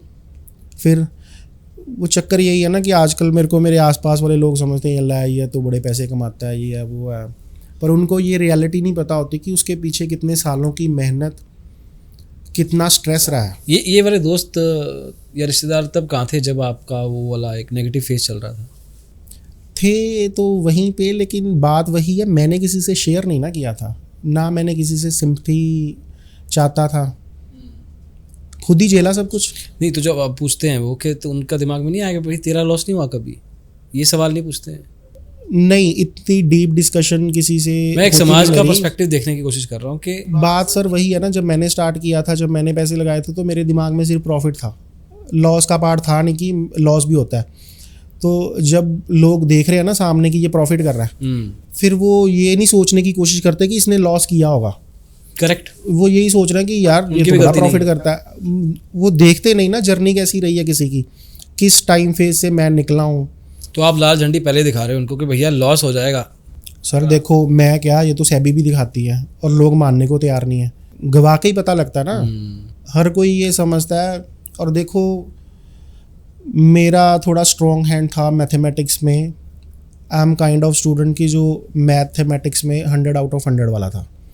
और कुछ मेरी फैमिली बैकग्राउंड भी, मेरे फादर साहब का आड़त का बिज़नेस था ग्रेन मार्केट में, जो हमारा फैमिली बिज़नेस था। तो थोड़ा कैलकुलेशन में तो थोड़ा वैसे ही मैं स्ट्रॉन्ग था और बिज़नेस तो कर ही रहा था। तो यहाँ तो एक उस चीज़ का भी मेरे पास थोड़ा प्लस पॉइंट था। फर्क पड़ता है, फ़र्क पड़ता है। फर्क पड़ता है। तो प्लस टाइम था मेरे पास। अब कोई जॉब कर रहा है बंदा 9 to 5, वो कहे मैं साथ में ट्रेडिंग भी कर लूँगा। अब कर लेगा जब शाम को 6 बजे मार्केट खुलेगी? नहीं, वो तो जब खुलेगी तब करेगा ना, पर वो कर लेगा। करना इतना आसान नहीं है, मार्केट आसानी से पैसा किसी को नहीं देती। अच्छा, एक ये इस पे चलते हैं। वैसे ये मार्केट अगर 6 से 9 चलती है, let's say, what is your perspective on this? कि मार्केट बीच में गैप आएगा, पहले 6 से 9, फिर 11:30 तक भी जाएगी? सर देखो मैं फैमिली वाला बंदा हूँ। 3:30 फ्री होके ऑफिस से मैं 4 बजे घर आ जाता हूँ। जिम वगैरह जाना, जिम होके मैं फ्री होके शाम को घर आ जाता हूँ। फिर मेरी गुड़िया 3 साल की, बस फिर मेरा रात के 12-1 बजे तक, जब तक वो सोती नहीं ना, उसके साथ ही टाइम निकलता है। और कई बार मैं थका होता हूँ ना, नींद भी आ रही होती है, तो सोने का भी टाइम नहीं देती वो। हमारे घर में ये सिस्टम है कि अगर वो सो रही है ना तो सब सो सकते हो, अगर वो जाग रही है ना तो वो किसी को सोने नहीं देगी। सबके ही घर पे ऐसा तो मेरे लिए तो वैसे ही बड़ा टफ है। मैं तो एनी हाउ मैनेज कर रहा हूँ। पहले तो मैं कंपनी ऑफिस में ही जाके फुल टाइम ट्रेडिंग करता था, अब मैंने थोड़ा अपना घर पे ही सेटअप रख लिया, थोड़ा घर से ही करता हूँ, थोड़ा चलो अलग से एक एरिया बनाया हुआ है। थोड़ा अलग से रूम में। मेरा सेटअप तो कुछ है नहीं सर, मैं एक टेबल पे होगा साहब। एक लैपटॉप ही यूज़ करता हूँ, कोई सेटअप नहीं है। सेटअप टेबल अलग से बनाया हुआ है, कहीं भी बैठ जाते हो? कहीं भी बैठ जाता हूँ। अच्छा, कहीं भी बैठ जाते हाँ, हो। अगर मतलब कि सपोज करो आज जैसे मैच है इंडिया पाकिस्तान का, जो छोड़ के हम कोई इंडिया पाकिस्तान का मैच है, मैं पहले बता दूं सबको कि इंडिया पाकिस्तान का वर्ल्ड कप का मैच है और अभी दोपहर के 3 बज रहे हैं और 2 बजे मैच शुरू हो गया था। तो अब अमृतसर, मैं जब कल कहा ना, बाद में मेरे को रियलाइज हुआ कि यार मैंने कहा किसी का मैच नुकसान करवा दिया। मैंने कहा मेरे को इंटरेस्ट है वैसे, हाँ जी, मैं भी देखना चाहता हूँ मैच, बट मैंने कहा कि यार चलो अपना तो बंदा देख लेता है। मैंने कहा उनको बोल दिया यार। नहीं, मेरे को भी जब वो फाइनल हो गया ना तो मेरे को भी बाद में था, पर मैंने कहा चलो पाकिस्तान की आपसे बैटिंग आई मिलने का है, मौका मिल गया। पाकिस्तान की बैटिंग आई है, इंडिया की बैटिंग अच्छा। देखेंगे अपनी इकट्ठे। हाँ ठीक है। तो मेरा ये हिसाब है कि मैंने वाइफ को कहना बेडरूम में बेड पे बैठ जाना, टीवी लगा लेना, तो बस कोई वेब सीरीज़ लगा ली साथ में, नाइस, सॉन्ग्स लगा लिए, तो ऐसे ही चलता रहता है। बड़ा काम होके मैं ट्रेडिंग करता हूँ, कोई स्ट्रेस नहीं रखता। वो इसलिए ना कि अब मैंने ना अपना लॉस डिफाइन कर लिया। जब आप अनलिमिटेड लॉस से डिफाइंड लॉस पे आ जाते हो ना, आपको पता है कि इतना एक्सेप्ट कर सकता हूँ मैं। करेक्ट। मैं अगर पर डे 2% का लॉस लेके चलता हूँ कैपिटल पे, और 2% का मेरा वो भी कई लाखों में होता है मेरा। होगा, आराम से होगा। तो क्या मैं पूछ सकता हूँ कैपिटल साइज क्या है अभी आपका? सर कैपिटल साइज जो मैं एक्टिव रखता हूँ ना फुल ट्रेडिंग में, वो 2.5 CR। उसके अलावा 50 लाख मैं अलग से बैंक अकाउंट में लिक्विड रखता हूँ। ओके। M2M के लिए FD करा के नहीं रखते उसकी अलग से? मैं बताता हूँ, जो मैं 2.5 CR से ट्रेडिंग करता हूँ ना, वो मैंने फुल FD प्लेज की होती है। ठीक है, तो मेरे को कई ब्रोकर देते हैं। हाँ, अगर आप हिसाब लगाओ तो एनुअली उसका कितना आ सकता है। अगर आप 6% भी निकाल के चलो, 6.6 पे वो HDFC बैंक से करते हैं। करेक्ट। तो आप हिसाब लगा सकते हो कि अगर मैं 15 लाख रुपए हो गया, पढ़ लिख के कहीं जॉब कर रहा होता ना, तो मेरे को इतना पैकेज उधर से नहीं मिलता जो मेरे को सिर्फ इंटरेस्ट आ रहा है आज की डेट में। करेक्ट। अब वो FD का चक्कर ऐसे है कि M2M आएगा तो वो ब्रेक करेंगे। तो उसके लिए मैंने अलग से कैपिटल लिक्विड रखी हुई है। शाम को अगर मेरे को पता है कि मेरा M2M आएगा तो मैं ट्रांसफ़र कर देता हूँ। और मैं अब कैपिटल इंक्रीज़ भी नहीं करता, क्योंकि आजकल थोड़ा वॉलेटिलिटी ज़्यादा हो गई है, स्पाइक्स आते हैं प्रीमियम्स में। अपना कोई गलती ना भी हो ना किसी ट्रेडर की, फिर भी कईयों को लॉस देखना पड़ता है। अरे कल फ्री ट्रेड हुआ है BSE में, ये सेंसेक्स का ऑप्शन अंडरलाइंग वैल्यू मूव नहीं की, और प्राइसेस एक कैंडल ऐसी खड़ी हो गई कि बस पता नहीं कितने की लॉट लगा दी, कितने ट्रेडर्स को बिठा दिया उस खड़ी। वही है कि अब मैं ना कैपिटल इंक्रीज करने की बजाय ना जो प्रॉफिट होता है तो उसको मैं थोड़ा ना FD वगैरह में, अब फैमिली का भी तो फ्यूचर सिक्योर करना है ना, ये थोड़ा कि सब कुछ ट्रेडिंग में लगा देना। चलो मैं एक बार वापस आना चाहूँगा और यहाँ पे आके कनेक्ट करेंगे वापस हम पर। 2000 आपका 20 लाख का आप कैपिटल से 12 लाख पे आ गए थे आप। अब ब्रेक ले ली थी आपने, ब्रेक लेके आपने सीखना शुरू किया, सीख के वापस आए मार्केट में, और इस बार आपको रियलाइजेशन होनी शुरू हो गई, दुनियादारी की पता लगने लग गया कि अच्छा ये सब होता था मेरे साथ। मार्केट का रंग मेरे को पता लग गया था कि कैसे काम होता है। अब अगला जो पहला टाइम शुरू के पहला 15-20 दिन लगाए आपने सेकेंड इनिंग में या थर्ड इनिंग में, वो किस माइंडसेट के साथ और कितने कैपिटल के साथ या कितने रिस्क के साथ या कितनी उम्मीद के साथ, एक्सपेक्टेशन के साथ आए थे आप? जब मैंने दोबारा शुरू किया तो मेरे को ये रियलाइज़ हो गया था कि अब ना जो काम मैं करना स्टार्ट करूँगा ना, ऑप्शन सेलिंग अग्रेसिवली, तो उसके लिए 12 लाख कम है। करेक्ट। तब मैंने एडिशनल कैपिटल इन्फ्यूज करके उसको 45 लाख पे लेके गया। कहाँ से लाए पैसा था? वो मेरा बिजनेस का ही था ना अभी। जो मैं बिजनेस चल रहा था अभी आपका? बिजनेस चल रहा था, बिजनेस तो मैंने वाइंड अप किया। बिजनेस में इतना कमा रहे थे अगर, हाँ इतना पैसा ये भी बात है कि बिजनेस था ना सर, जो मेरे पास 20-25 लड़के काम करते थे, और मेरा जो टेलीकॉम का बिजनेस, मेरे पास डिस्ट्रीब्यूशन थी टेलीकॉम की सारी कंपनीज की अमृतसर में। वोडाफोन हो गया, आइडिया हो गया, ये रिलायंस जियो हो गया। ठीक है। तो उनके सेल्समैन रखे हुए थे, 25-30 लड़के काम करते थे। वो इतना स्ट्रेस वाला बिजनेस था ना, सुबह पहले लड़कों ने ऑफिस में आना, उनको पहले एक गेट मीटिंग टाइप हमारी होती थी कि उनको समझाना कि मार्केट में जाके आज क्या प्रोडक्ट, कोई नई स्कीम आई है, कोई सिम बेचनी, जो रिचार्ज, आप समझ गए होगे ना कि डिस्ट्रीब्यूशन का काम, या। तो वो उनको समझा के भेजना। फिर उन्होंने मार्केट में चले जाना, सारा दिन फॉलोअप लेते रहना, क्योंकि डाटा आता रहता था कंपनी से कि किस लड़के की क्या परफॉर्मेंस चल रही है, प्रेशर बड़ा होता था हमें, तो वो फॉलोअप लेना पड़ता था हर एक लड़के से, तेरी कितनी सेल हो गई, ये है वो है, थोड़ा ऊंची आवाज़ में बात भी करनी पड़ती थी, पर खुद को फील होता था कि यार ये क्या बिजनेस है। उस काम में मेरे को ऐसा फील होता था कि पैसा भी मैंने लगाया और मैं अपना पैसा लगा के ही ना कंपनी का एम्प्लॉय बना हुआ हूँ, गुलाम सा बन गया हूँ, गुलाम सा। बिजनेसमैन तो मैं रहा ही नहीं ना, इन्वेस्टमेंट मेरी। I feel that, I understand the feeling। जो भी प्रोडक्ट आना वो आना कैश पे, मतलब कि पैसे देने आप पहले RTGS उनके अकाउंट में जाएगी, फिर वो प्रोडक्ट उनके वेयर हाउस से रिलीज होगा। और मार्केट में हमें बोला जाता था कि क्रेडिट पे दो दुकानदार को। यार ये तो बड़ा गंदा काम है कि मतलब कि कई बिजनेस होते हैं उधार पे मिलता है, कैश में बिकता है। तो वो मेरे साथ था कि कैश में लाओ और उधार बांट दो। उसमें सर फिर क्या होना, लड़के भी इतने काम करने, फिर शाम को सब ने सेल करके जब आना ना, हर एक लड़के से कैश रिसीव करना और उसको काउंट करना, फिर 25-30 लड़कों से डेली हिसाब लेना शाम को हर एक से, तू क्या सेल करके आया, क्या बचा। मेरे पास टाइम नहीं होता था कहीं आने जाने का, रात के 10-10 बजे तक ऑफिस में हिसाब ही लेते रहना। ठीक है, आपकी इमेज बन जाती है अच्छी सोसाइटी में, यार बड़ा क्या बिजी बिजनेस बंदा है कर रहे हैं। यार। और सर उसमें ना टर्नओवर, जो एनुअल टर्नओवर होती थी करोड़ों में होती थी, लेकिन उसका जो मार्जिन होता था ना 0.75%, एक्सपेंसेस डाल डूल के कंपनी 0.75, 1% से भी कम का प्रॉफिट। हाँ मैं बताता हूँ ना, वो 1.25 से 1.5% मार्जिन होता था जो। अच्छा, तो वो बस वो बिजनेस वाले पैसे, जो काम चल रहा था ना, वो बिजनेस वाले पैसे मेरे पास सेव हो रहे थे, जो मैंने, आपने पूछा कि वो 45 लाख कहाँ से आए, तो इतना पैसा तो बना ही होगा इतने साल में। हाँ, वो सेविंग कर करा के, मतलब कि समझ लो कि वो सेविंग ही थी, वो सारा मैंने इन्वेस्ट कर दिया। ओके, तो अब आपने कहा था कि मैं कैपिटल 45 लाख तक ले गया, हाँ 12 से सीधा, कि अब मेरे को करना है ऑप्शन सेलिंग में। ऑप्शन सेलिंग में करना है और खुल के करना है, थोड़ा अग्रेसिव तरीके से करना है। फिर भी मैं थोड़ा, मन में एक डर तो रहता ही है ना, है तो ऑप्शन सेलिंग, जिसके साथ एक टैग लगा होता है कि अनलिमिटेड रिस्क और लिमिटेड प्रॉफिट। कौड़ियों के बाद भी होता है प्रॉफिट ऑप्शन सेलर के लिए। अब यहाँ तो आप बिल्कुल ही in the money at the money खेल रहे हो तो वो बात अलग है, अब थोड़ा आउट दी मनी जाते हो वही 1% वाला हिसाब है। बस बस बस जो आपका पहले वाला काम था यही है, बट ये ऑनलाइन है थोड़ा। हाँ, तो मेरे को तब ना ये भी था कि वो जो मेरे सेविंग वाले पैसे थे ना, तो मेरे को तब ये भी पता लगा था कि FD प्लेज करा के ही हम ऑप्शन सेलिंग कर सकते हैं। ऑप्शन बाइंग का तो मेरे दिमाग में कभी आया ही नहीं, क्योंकि उसमें पैसे हाथ से लगते थे। करेक्ट।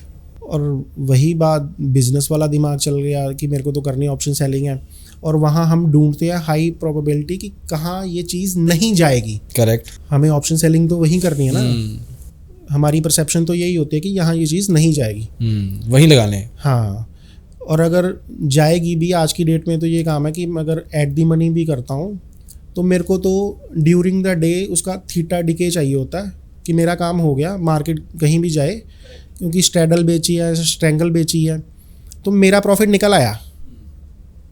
अब तो मैं वो भी नहीं सोचता कि मार्केट कहाँ जाएगी या नहीं जाएगी, क्योंकि मार्केट हमारे सोचने के हिसाब से तो चलेगी नहीं, उसे जहाँ जाना है वो जाएगी, या जो उसको ले जाने वाले बंदे हैं वो ले जाएंगे। तो मेरा तो ये मतलब था कि अगर गाड़ी दिल्ली जा रही है ना, तो गाड़ी में बैठना है, गाड़ी के आगे नहीं खड़े होना, साथ ही बैठ जाओ, हाँ, जहाँ जा रही है, जिधर की डायरेक्शन है उधर की पकड़ लो। तो वो सेविंग वाले पैसे मैंने यहाँ इन्वेस्ट कर दिए 45 लाख, ताकि मेरे को इंटरेस्ट भी मिलता रहे, कि मेरे को अगर मैं नो प्रॉफिट नो लॉस पे भी रहूँ तो मेरे को ये हो कि मेरे को FD का इंटरेस्ट मिला है। तो बस वो चीज़ ऐसे चलती गई, वो मल्टीप्लाई होते गए पैसे, वो कर करा के। Then you had capital. अब 45 लाख के साथ आप मार्केट में आए हो, थोड़ी समझ के साथ भी। अभी आते ही मेरा उसी सवाल का दूसरा हिस्सा ये था कि आपकी उम्मीद क्या थी मार्केट से, कि क्या एक्सपेक्ट कर रहे थे रिटर्न, कितना रिस्क ले सकते थे इस बार, कैलकुलेट किया था ऐसा कुछ? यूट्यूब पे वीडियोस देखता था ना, तो वहाँ पे एक चीज़ ऐसे बताई जाती थी कि 1% वीकली कमाना तो बहुत ईजी है, जो भी वो इन्फ्लुएंसर्स कह लो कि वो वीडियोस बनाते थे ना, वो ऐसे प्रिटेंड करते थे कि 1% तो निकल ही आता है कि अगर बैंक निफ्टी है ना, आप 30-30 रुपए वाली ऑप्शंस बेच के बैठ जाओ। पर मेरा ये देखा जो मैंने कि आप कहीं भी पोजीशन लेके बैठ जाओ ना, मार्केट आपको उठा ही देती है। वो आप ये नहीं कह सकते कि मैंने 1000 1500 पॉइंट दूर की पोजीशन बना ली, कॉल पुट बेच दी और बैठ गया। मार्केट बैठने नहीं देगी, मार्केट वहां पहुंच जाती है। एक कैंडल ही बहुत है लात मारने हाँ, तो वो मेरा भी ये था कि ये चल यार 1% वीकली तो बन ही रहा है, मतलब कि बन क्या रहा है। जैसे उन्होंने वीडियो में देखा कि उनका बन रहा है, तो जिस हिसाब से उन्होंने बताया उस हिसाब से मेरा भी बन जाएगा। ये टारगेट लेके मैं आया था। ये नहीं था मेरे माइंड में कि रातों रात अमीर बन जाना। इतना तो मेरे को समझ आ गई थी कि ऑप्शन सेलिंग ऐसी है कि इसमें प्रॉफिट तो लिमिटेड ही होना। कैसीनो तो है नहीं, वो ऑप्शन बाइंग में जरूर हो सकता है लेकिन ऑप्शन सेलिंग में नहीं। और इतना कैपेबल मैं अपने आप को नहीं समझता कि मैं ऑप्शन बाइंग में सक्सेसफुल हो पाऊँ। और ज़रूरी नहीं है कि जो ऑप्शन सेलिंग में सक्सेसफुल है वो ऑप्शन बाइंग में भी होगा ही, बिल्कुल ज़रूरी नहीं है। हाँ, आप मल्टीफोल्ड नहीं हो सकते कि मैं कहूँ कि मैं ऑप्शन बाइंग में भी कमा लेता हूँ, सेलिंग में भी कमा लेता हूँ। ऑप्शन बाइंग अगर मैं ऑप्शन सेलिंग करता हूँ तो मैं अगर पेपर ट्रेड पे भी देखूँ कि मैं चलो ऑप्शन बाइंग की तरफ भी जाता हूँ, स्पाइक आती है ना, जब आप 10 रुपये का प्रीमियम 50 पे हो जाता है, तो आपको थोड़ी पता कि वो 50 तक ही रहेगा कि 500 तक भी जाएगा। वो जैसे हम कहते हैं ना रीटेस्ट करने, वो 50 से 30 पे आएगा, आप घबरा जाओगे यार अभी तो 50 था, निकल जाता हूँ।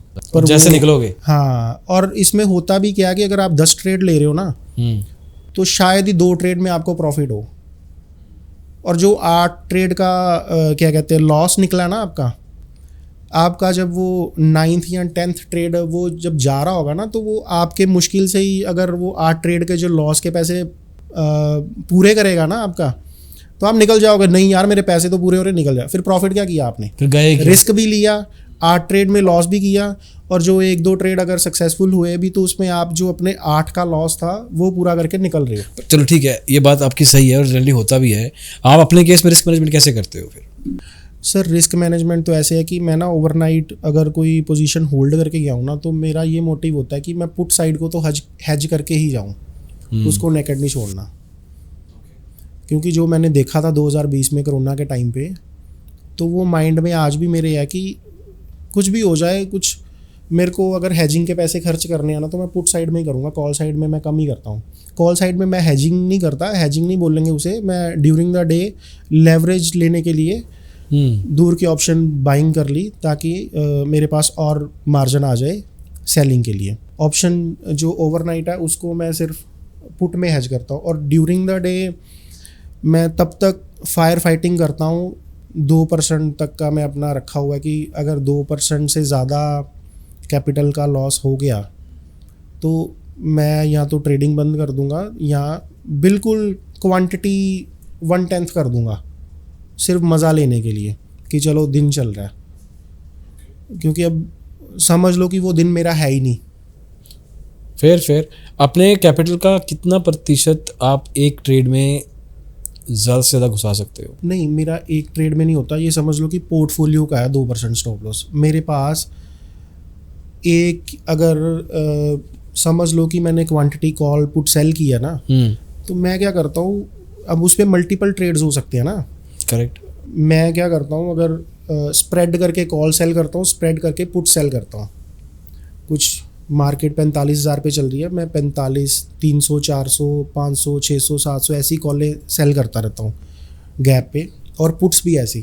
तो वो एक मतलब की ट्रेड में तो मेरा लॉस नहीं ना होगा। नहीं, एक ट्रेड नहीं, मतलब ऑब्वियसली पोजीशन कह रहा हूँ मैं। हाँ, जो भी मेरा लॉस है अगर 2% तक पहुंच गया, इवन कि जब 1% भी क्रॉस हो जाता ना, तो मैं अपना माइंड बनाना शुरू कर देता हूँ कि अब मेरे को ट्रेडिंग कंटिन्यू करनी है कि नहीं। क्योंकि जब गामा स्पाइक्स आते हैं या मार्केट एक तरफ मूवमेंट देती है ना, तो फिर निकलना ही अच्छा है। क्योंकि पहले मैं डेल्टा न्यूट्रल ही करता था, अच्छा, उसको मैनेज करते रहना। पर अब मैं थोड़ा डायरेक्शनल भी प्ले करता हूँ। अब समझ लो कि 50% कैपिटल से अगर मैं डेल्टा न्यूट्रल कर रहा हूँ, तो 50% से मैं डायरेक्शनल कर रहा हूँ। मेरे को पता है कि मेरे ये 2 ट्रेड चल रहे हैं कैपिटल के साथ। तो डेल्टा न्यूट्रल आपको थोड़ा बहुत तो एक सॉफ्ट स्पॉट पे पहुंचा देता है कि एटलीस्ट डेल्टा आपके ऊपर इम्पैक्ट कम आएगा। नहीं, इम्पैक्ट आता है उसमें भी। उसको भी हैंडल करना आजकल तो काफ़ी मुश्किल हो जाता है, जब एक तरफ स्पाइक इतनी ज़्यादा आ जाती है, दूसरी तरफ से कोई प्रॉफिट मिल ही नहीं रहा होता। इवन कि कई बार ऐसा होता है दोनों लेग्स में लॉस हो रहा था।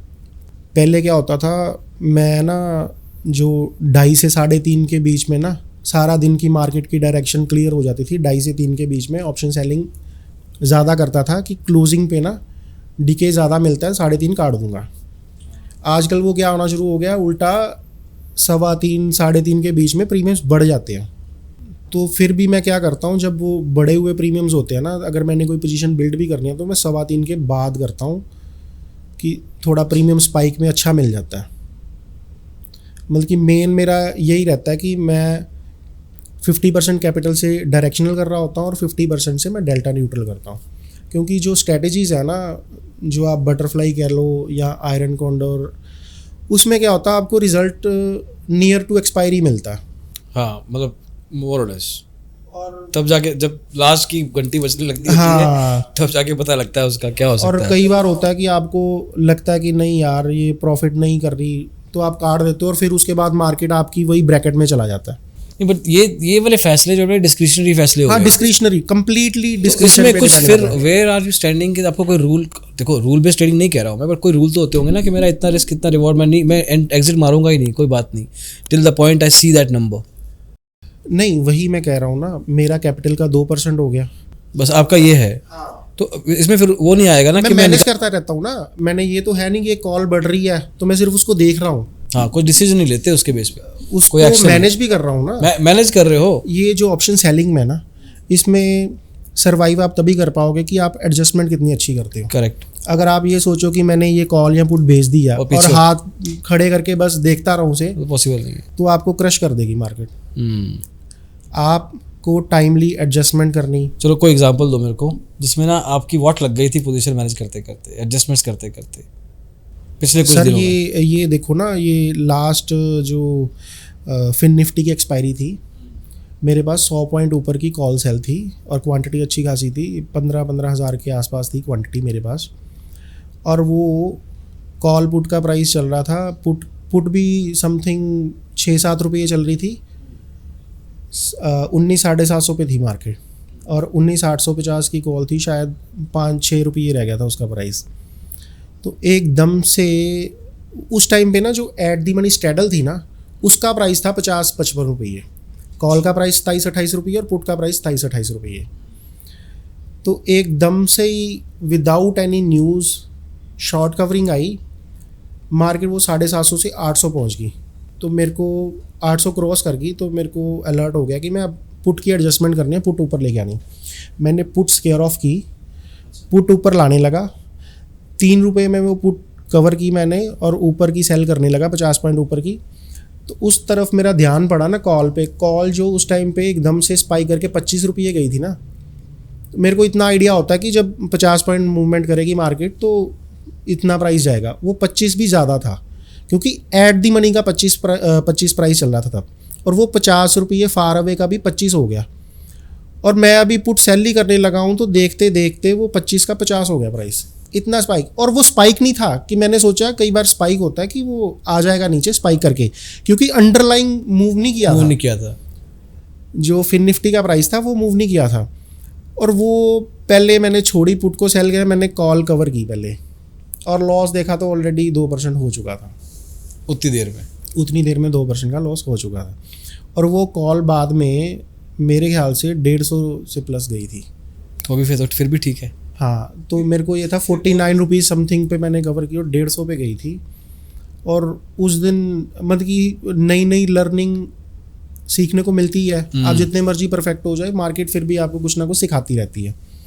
तो जब ऐसा कोई दिन आता है या जिसमें थोड़ा बहुत लॉस हुआ और 1%, 1.25%, 1.5% वाला या 2 वाला, वो दिन में आप बाकी का दिन जो बचा होता है कैसे प्रिपेयर रखते हो अपने आप को, दिमाग कैसे शॉर्ट रखते हो, अगले दिन के लिए कैसे तैयारी करते हो? फिर ना मेरा यही मोटिव रहता है कि अब लॉस तो हो गया 2%, अब ये सेम डे में तो कवर नहीं होगा, रिवेंज वाला काम तो अब करना नहीं है।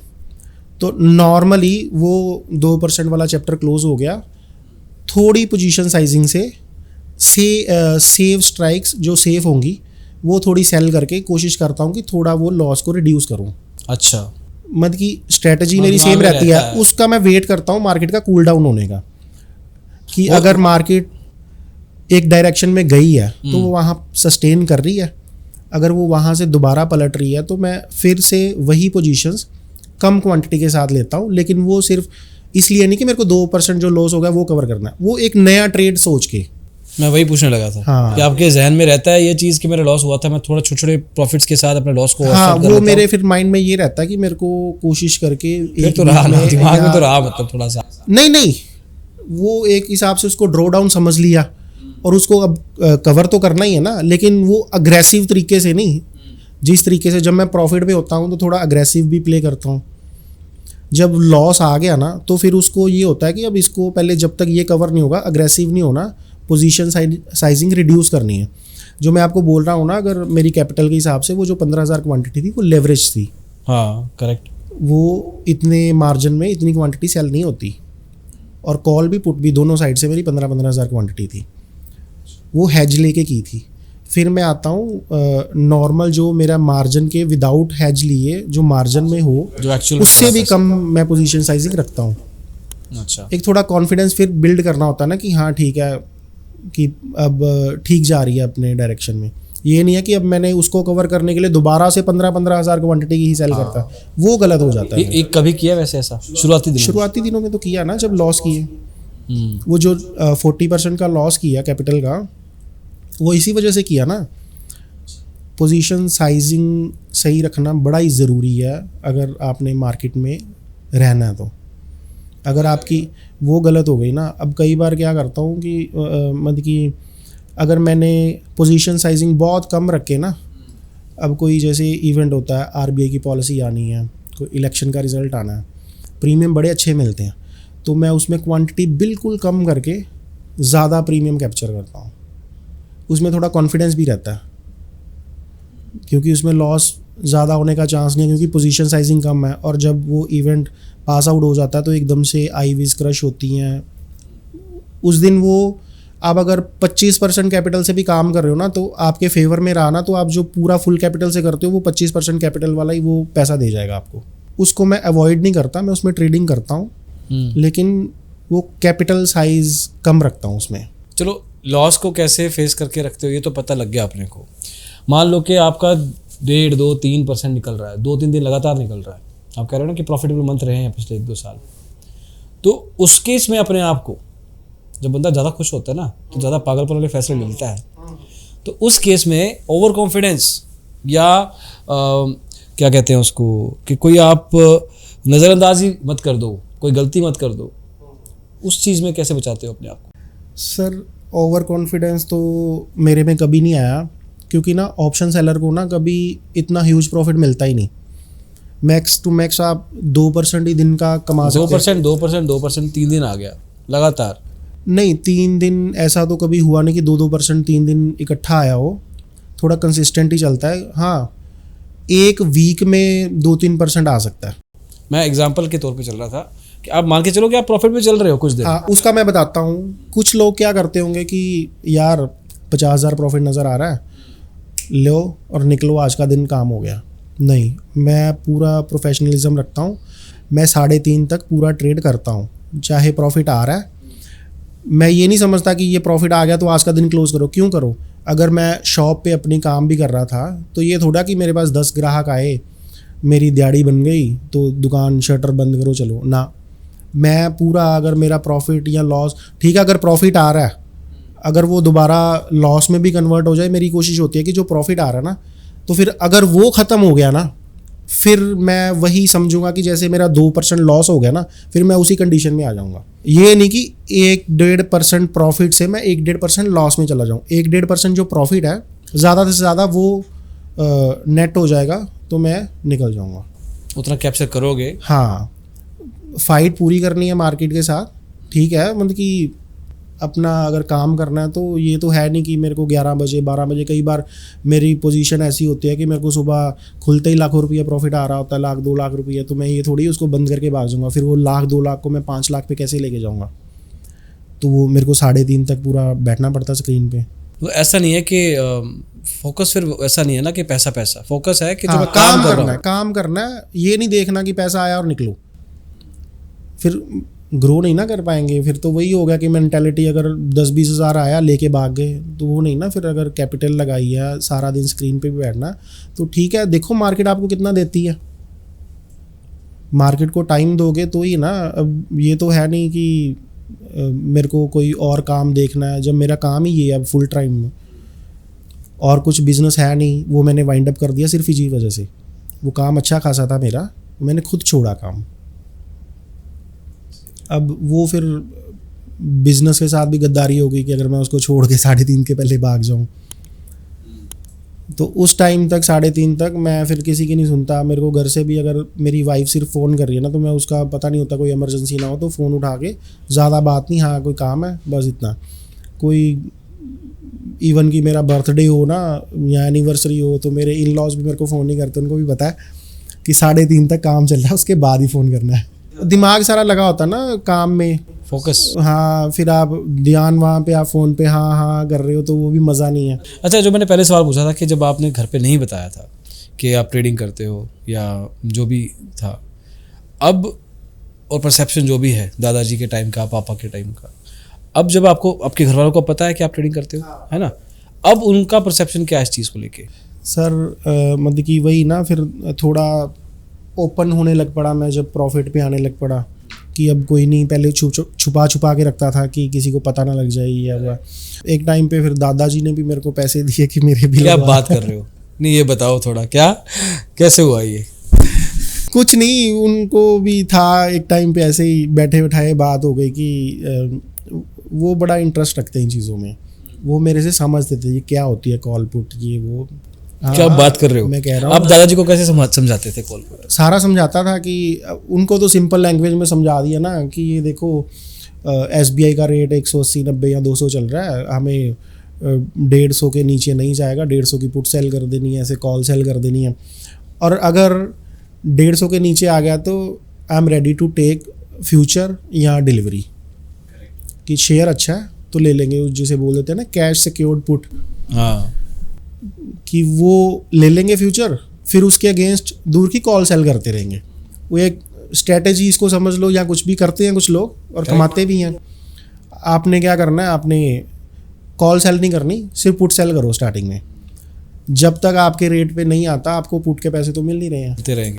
जब आपके रेट पे आ जाए तो आप उसको फ्यूचर में बाय कर लो, कैश में ना करो, फ्यूचर में बाय करो, और या फ्यूचर में बाय ना करके उसकी इन द मनी पुट सेल करते रहो उसी रेट की।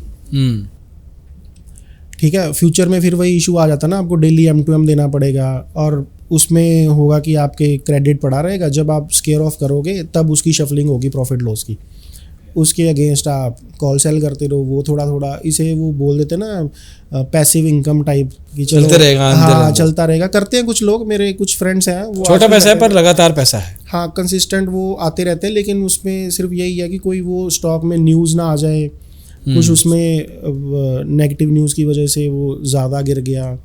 करेक्ट। अब कुछ भी हो सकता है, आपने देखा ही है अदानी के साथ, या और भी स्टॉक्स। एक टाइम PC ज्वेलर होता था, मैं उसमें बड़ा करता था। मेरे को ना वो ज़्यादा अट्रैक्टिव चीज़ लगती थी जिसमें प्रीमियम ज़्यादा मिलते थे। कोई नहीं, वोलेटिलिटी है, मैं खेलूँगा, क्योंकि मैं मैनेज कर लेता हूँ। अब वोलेटिलिटी ज़्यादा हो लेकिन मेरे को प्रीमियम ज़्यादा चाहिए, जहाँ से मिलेगा मैं उसका देख लेता हूँ कि किस हिसाब से मेरे को कहाँ मिल रहा है। तब मैं स्टॉक्स में करता था, लेकिन फिर मैंने स्टॉक छोड़ ही दिए, क्योंकि इतनी बड़ी कैपिटल से आप ज़्यादा खलेरा नहीं ना डाल सकते कि आप 50 स्क्रिप्ट 100 स्क्रिप्ट्स रख रहे हो, पूरी ज़िंदगी भर की कमाई है। हाँ, तो थोड़ा उस हिसाब से चलना पड़ता है कि जहाँ मैनेज करना आसान हो। मैं आपको एक चीज़ बताता हूँ, मैं जब वो पैसे डाले ना, उसके बाद धीरे धीरे मैं प्रॉफिटेबल होना शुरू हो गया ना, तो मैंने क्या किया, वो टैक्स थोड़ा बचाने के लिए घर वालों के नाम पे अकाउंट खोल लिया, ये वो। तो मैं घर पे ऐसे बैठा हूँ, बेडरूम में क्या हो रहा है कि TV लगा हुआ है, साथ में ट्रेडिंग चल रही है, 4-5 अकाउंट खोले और 4-5 मोबाइल रखे हुए साथ में। मोबाइल से चलता था ना काम। तो वो सारे सौदे भी ऑलमोस्ट सिमिलर ही होने सब में, बस ये था कि कैपिटल डिवाइड की हुई है, वो फटाफट काटने, ये वो बड़ा हेक्टिक हो गया वो काम। तो पर चलो मैं फिर भी लगातार 4-5 कोड में हर month on month, year and year profitable रहा। इस साल आके मैंने वो सारे क्लोज करके तो एक में ही सारा शिफ्ट किया, क्योंकि अब मेरे को थोड़ी अग्रेसिव करनी थी। अब मैं वो ब्रोकर का सॉफ्टवेयर आता है ओडियन डाइट, वो बड़ा अच्छा सॉफ्टवेयर है ट्रेडर के लिए। तो टर्मिनल सॉफ्टवेयर है ना वो? हाँ, टर्मिनल सॉफ्टवेयर है, तो टर्मिनल पे बैठ के मैं ट्रेडिंग करता हूँ। हाँ, वो अब थोड़ा मेरे लिए ज़्यादा फिजिबल है। अभी भी उसी से करते हो? हाँ, अब भी उसी करता हूँ। पुराना, बहुत पुराना सॉफ्टवेयर? हाँ, बहुत पुराना, लेकिन बहुत अच्छा। जो मैंने देखा ना उसमें, एक जो हाई फ्रीक्वेंसी ट्रेड्स जो डालने वाला बंदा ना, उसके लिए सबसे बेस्ट है ये। उसके जैसा आया ही नहीं कॉम्पिटिशन में। हाँ, और कुछ ना, मैं जो ब्रोकर यूज़ करता हूँ ना, तो उनके टर्मिनल पे कुछ ये प्रॉब्लम्स भी नहीं कभी हुई मेरे को कि कोई ग्लिच आ गया ये वो, क्योंकि वो ना इतना उनके इतनी फ्रीक्वेंसी रहती नहीं ट्रेडिंग की, क्योंकि आजकल जो बड़े ट्रेडर्स हैं वो सारे आपको पता है किस प्लेटफॉर्म को यूज़ करते हैं। तो मैं आज भी पर लॉट ब्रोकरेज देके खुश हूँ। रियली? पर वो अब थोड़ा वो इतना मिनिमम है कि वो ना मेरे को वही पड़ जाता है जैसे बाकी ब्रोकर्स पर ऑर्डर में लेते हैं ना। हाँ, पर मेरा कुछ इतने सालों से काम कर रहा हूँ, एक चलता है ना, गुड लक भी चलता है कि मेरा काम भी यहाँ से चल रहा है, तो मेरा छोड़ने का मन भी नहीं करता। स्टॉक मार्केट ने जितनी आपसे ब्रोकरेज लेनी थी ना, वो ले ली एक बार में शुरू में। हाँ, अब कह रहे चलो कोई बात नहीं, बंदा टिका रहे हाँ मार्केट में। अच्छा, एक बात बताओ कि आप घर से ट्रेडिंग करते हो? कई बार घर से, ज़्यादातर मैं ऑफिस में भी चला जाता हूँ। अब ऑफिस में जैसे चले जाते हैं? अच्छा, घर पे जब भी ट्रेडिंग करते हो, इज इट लाइक पॉसिबल कि घर से आराम से ट्रेडिंग कर सकते हैं? हाँ, मेरे को कोई डिस्टर्बेंस नहीं होती। सुबह मेरी गुड़िया स्कूल चले जाती है, तो वाइफ को पता है कि काम वो कुछ डिस्टर्ब करना नहीं, उसने कुछ भी नहीं होता ऐसा। मेरे घर का माहौल ऐसा है कि मैं काम कर रहा हूँ अपना मस्त है। जनरली अगर मैं जनरली बात करूँ तो कि बंदे का फोकस या आपके मूड से पता लग जाता है घर वालों के प्रॉफिट हुआ है लॉस हुआ है? नहीं, मेरे मूड से कभी किसी को नहीं पता लगा आज तक। हाँ, मैंने बताया ना, मैं बड़ा खुश दिल बंदा हूँ। मेरे को अब 2% का डेली लॉस हो भी जाए, मेरे को चुभता नहीं है। मेरे को पता है कि कवर भी मैंने कर लेना। अब वो चीज़ है, प्रोज कॉन्स पता है कि क्या चीज़ कैसे कहाँ से निकलेगी। तो कहते हैं ना, तेल तिल्ला जो निकलता है कि अगर गए हैं तो मेरे को पता है ये it's a part of game. अब ये तो है नहीं हर दिन मेरे को ही प्रॉफिट होगा। मेरे को तो ये देखना है कि ऑन ऑफ करते करते at the end, month and में मैं प्रॉफिटेबल हूँ बस। अब उसमें मैं ये नहीं कह सकता कि मैं 20-22 दिन ही प्रॉफिटेबल रहूँ, पर मेरी परसेंटेज काफ़ी अच्छी है। अगर महीने में 20 दिन काम करो तो 16-17 दिन 18 दिन भी प्रॉफिट में रहते हैं। जो 1-2 दिन जाते हैं वो थोड़ा हिट करके जाते हैं, लेकिन मैं कवर कर लेता हूँ जल्दी। अच्छा, फुल टाइम ट्रेडिंग करते हुए कभी ऐसा होता है कि यार आज ट्रेडिंग नहीं करनी? सर, मैं इतना कंसिस्टेंट हूँ ना कि जिस ब्रोकर ऑफिस में मैं जाके बैठ के काम करता हूँ ना, अगर वहाँ से आप जाके पूछोगे ना, क्योंकि वहाँ ना रजिस्टर पे डेली साइन होता है। ओके, क्योंकि ट्रेड टर्मिनल पे टाइम के साथ। हाँ, टाइम के साथ। तो आप देखोगे ना, वो जो होता है ना, उनके एम्प्लॉयज़ हैं, उनको छुट्टियां मिलती साल में तो वो ले लेते हैं। तो मेरा ये हिसाब था कि जब कोरोना भी था ना, तो मेरे लिए स्पेशल ऑफिस खुलता था। Oh my God! एक लड़के ने आना, ऑफिस खुला ना, अंदर काम चल रहा है। सारा बड़े अच्छे पॉश एरिया में ऑफिस है, तो सब तरफ सुनसान है, अंदर काम चल रहा है। यही हिसाब था। मतलब मैंने सुना था कि एक पुजारी थे जो मंदिर जाते थे और भगवान यही चेक करता था कि ये बारिश तूफान हर टाइम पे पहुंचता है। हाँ, तो आप उस तरह से स्टॉक मार्केट के पुजारी हो? छुट्टी मैंने कभी भी नहीं की। स्टॉक मार्केट की छुट्टी है तो कब क्या करते? तब कुछ भी नहीं, फैमिली के साथ टाइम या अच्छा, अभी सॉर्ट हो चुके हो मतलब उस हिसाब से वो टाइम नहीं चल रहा ना? बिल्कुल, मैं मतलब कि ना फ्लेक्सिबल हो चुका हूँ मार्केट के हिसाब से। काम है तो पूरा काम करना, फिर किसी तरफ ध्यान नहीं देना। फिर तो मेरी फैमिली, जैसे मेरी वाइफ भी मेरे हिसाब से एडजस्ट कर लेती है कि नहीं, उनका काम चल रहा है, अनविलिंगली कोई फालतू में कोई फ़ोन करके डिस्टर्ब नहीं करना। जो काम चल रहा है, कोई बात करनी है ज़रूरी, 3:30 के बाद हो जाएगी। वो उस हिसाब से अब मैनेज हो जाता है। तो वैसा वाला सवाल का कोई मतलब नहीं है कि अगर शनिवार है, सैटरडे संडे चल रहा है अपना, तो मार्केट मंडे कब आएगा? ये सर, एक टाइम ऐसा था कि पैसे भी अच्छे खासे बन रहे थे, तो ये लगता था कि यार सैटरडे संडे भी मार्केट होता क्यों है? होता क्यों सैटरडे संडे? हाँ, होता क्यों, घर पे बोर हो जाते थे, आलस पड़ा रहता। चलो ठीक है, फिर किसी फ्रेंड को ढूंढना पकड़ना कि चल यार कुछ कहीं चलते हैं घूमने फिरने। तो मेरे फ्रेंड्स भी मजाक करने लग पड़े, यार तू तो अफोर्ड कर लेगा, तेरे पास तो पैसे हैं, हम नहीं जाएंगे ये वो। तो चलता था, पर चलो टाइम निकल जाता। अब पता नहीं लगता जब आपके घर में बच्चे हो ना, तो फिर नहीं पता लगता, फिर तो कोई घर का काम हो गया ये वो, तो चलता रहता है। अब थोड़ा मैं पिछले काफ़ी टाइम से थोड़ा बिजी चल रहा हूँ, नया घर देख रहा हूँ अपने लिए, तो नाइस। हाँ, तो उस चक्कर में ना तो टाइम पता ही नहीं लगता, कभी इधर चले गए देखने, कभी इधर चले गए, तो निकल जाता टाइम। पर था एक टाइम जब मेरे को बंदे के मन में लालच आ जाता ना, यार सैटरडे संडे भी होता कि मैं इतने अच्छे खासे पैसे बना लेता हूँ। पर अब वो टाइम है कि अब छुट्टी होती है ना, शुक्र है छुट्टी है, दिमाग को रेस्ट मिल जाए। नाइस यार। अब वो टाइम है कि चलो छुट्टी भी अच्छी है, क्योंकि पैसे का क्या, पैसा तो कोई एंड है ही नहीं। जब मैंने काम स्टार्ट किया था ना सर, तो एक ना माइंड में ये 2009-10 की बात बता रहा हूँ कि यार जो बंदे ना दिमाग में ऐसा होता था कि लाख रुपया महीना कमाते हैं, यार उनकी लाइफस्टाइल क्या होती होगी। कि अपना तो सपना होता था उस टाइम पे। काम जब नया नया स्टार्ट किया, वो आपको बताया डिपार्टमेंटल स्टोर, या प्लस उसके बाद वो मोबाइल का रिटेल, दिन के 200-400 भी बन जाने ना, तो सोचना यार ठीक है, इतनी एज में इतना ठीक है, कोई नहीं, महीने का 5-10 हज़ार बन रहा है, ठीक है होली।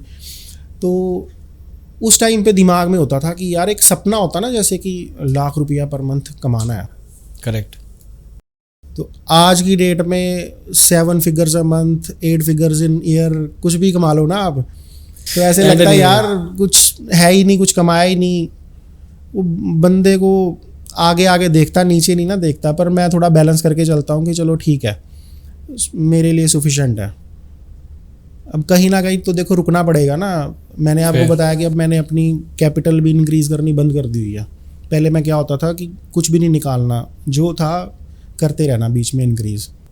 ओके, मान लो कि जो भी कैपिटल साइज है 2.5 करोड़ का आपने बताया, अब आपने सोचा है कि मैं इसको नहीं बढ़ाऊंगा। अब मेरा कुछ ये तरीका रहेगा कि अब मेरे को ना रिटर्न परसेंटेज बढ़ानी है, कैपिटल नहीं बढ़ाने, ROI बढ़ानी है, कैपिटल नहीं बढ़ानी। क्योंकि कैपिटल बढ़ाने के साथ साथ ना आपके माइंड पे ना एक प्रेशर भी रहता है।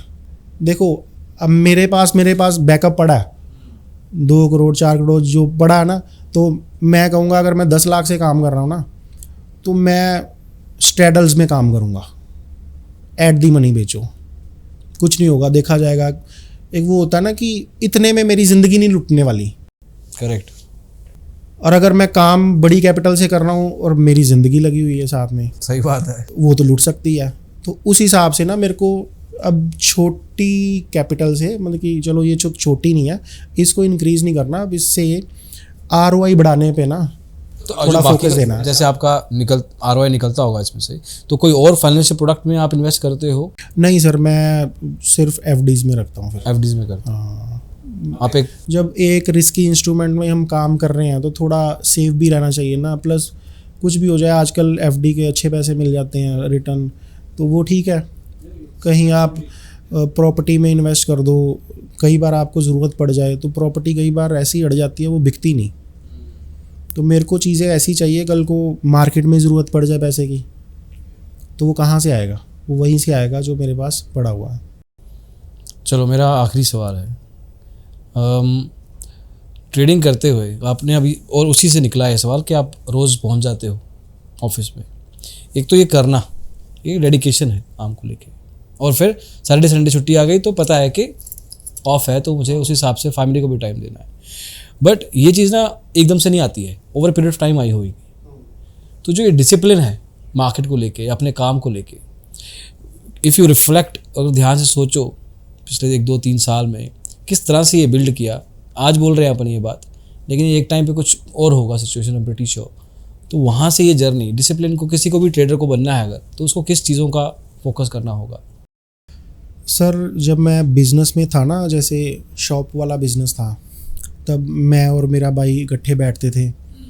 तो मेरे किसी फ्रेंड ने आ जाना, तो चलते हैं, चाय पीते हैं, घूमते हैं, गेड़ी मारते हैं गाड़ी में। तो फटाफट वो ब्रदर को बोलना तू बैठ, मैं चलाऊँ, चले जाना। एक और ब्रदर कभी आपको बोलते होंगे? तो वो घूरता तो था ही, उसको पता था कि आवारागर्दी करने जाएगा कहाँ पे, कि अब कोई अपना काम छोड़ के तो घूमने फिरने ही जा रहा है। तो उस टाइम पे ये चीज़ का था, चलो स्पोर्ट भी थी ना, पीछे है देखने वाला, एक बैकबोन है कि अगर मैं कहीं घूमने जा रहा हूँ तो ब्रदर देख रहा है। पर अब जब फैमिली बन गई और जब आपको पता है कि आपका जो पैसे आपके तब आएंगे जब आप टाइम दोगे, आप दो काम इकट्ठे नहीं कर सकते कि मैंने एक तरफ ट्रेड भी पंच किया हुआ और मेरा ध्यान कहीं और भी है, वो 100% लॉस देगा। मैंने ऐसा बड़ा आजमाया कि मेरे को अगर कुछ काम के लिए आधे घंटे के लिए कहीं टर्मिनल से इधर उधर होना पड़ता था, वो दिन मेरा लॉस में क्लोज होता था। ये किस्मत में छोड़ दी ना गाड़ी। हाँ, नहीं किस्मत में नहीं, देखते रहना। वो कई बार ऑप्शन सेलिंग में मूवमेंट इतनी फास्ट होती है, आपका ध्यान 5 मिनट के लिए भी इधर हुआ तो कैंडल तो विद इन सेकेंड्स बन जाती है ना, तो वो काम निकल गया हाथ से। मेरा एक्सपीरियंस है कि अगर आप फुल टाइम ट्रेडर हो और अगर ऑप्शन सेलिंग में कोई स्ट्रेटजी के बिना आपने नेकेड पोजीशन छोड़ी हुई है ना, तो या तो सौदा काट के निकलो। करेक्ट, टेंशन लेके मत जाओ। हाँ, टेंशन लेके मत जाओ कि प्रोफेशनल लाइफ को वहाँ पे वाइंड अप कर दो कि ठीक है मैं किसी पर्सनल काम से जा रहा हूँ या कुछ भी है, तो वो बिल्कुल साथ में टेंशन लेके नहीं जानी। और एक अपना थोड़ा रिस्क मैनेजमेंट ये तो ज़रूर फॉलो करना चाहिए कि मेरे को लॉस कितना लेना है। ये तो आज की डेट में पेट वर्ड बन चुका है, हर कोई कहेगा आपको, और ये गलत नहीं है, आजमाई हुई चीज़ है। अगर आप एक होप में एक पोजीशन को होल्ड करते हो और ख़ासकर ऑप्शन सेलिंग में कि कोई नहीं, इंदा मनी हो गई या रिटर्न आएगी, मार्केट वापस आ जाएगी, कभी हो सकता आ भी जाती है, बाद में पछतावा होता है यार मैंने लॉस में पोजीशन काट दी फिर आ गई भाई, पर वो नहीं करना। होप ट्रेड तो कभी नहीं करना, एडजस्टमेंट आती है वो करो। नया कुछ ट्रेड बना लो, लॉस वाले से निकलो। होप ट्रेडिंग में पैसे जाते हैं और डिसिप्लिन तो बिल्कुल चाहिए। अगर आप इसको एज ए प्रोफेशन एक्सेप्ट करना है तो आपको चीज़ को टाइम देना पड़ेगा। बिना टाइम दिए तो आप पॉसिबल ही है ना कि 2-4 दिन में सीख के आप सोचो कि 30 मार खान बन जाऊंगा मैंने तो आज तक नहीं देखा कोई भी कि जो बोले कि हाँ जी, किसी भी ट्रेडर की, आपने भी इतनी पॉडकास्ट की है, आपने भी बताया ही है सबको कितनी टफ जर्नी रहती है सबकी, कोई कैसे स्ट्रगल से निकल के आता है, टाइम देता है, पैसे भी देता है। मैं तो ये सोचता हूँ कि जो मेरा लॉस हुआ था ना, मैं अपनी स्टडी फर्दर कंटिन्यू नहीं कर पाया, तो ये मेरे लिए एज ए फीस ही थी कि मैंने मार्केट को पे किया सीखने के लिए। फ्री में तो कहीं कुछ नहीं मिलता। मैं स्टडी भी करता, वहाँ भी मेरे पैसे लगते, पता नहीं वहाँ मैं कैसी जॉब कर रहा होता, क्या कर रहा होता, लेकिन मैं आज खुश हूँ।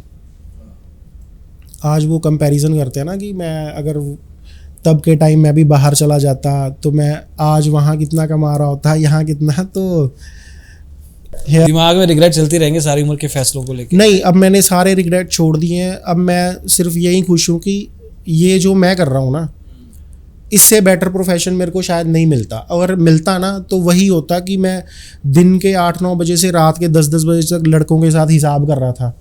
वो सारे झंझट से निकलना था, क्योंकि यंग एज में था तो मेरे को टाइम भी तो चाहिए था ना अपने लिए भी, कुछ घूमने फिरने के लिए भी, तो वो था नहीं तब।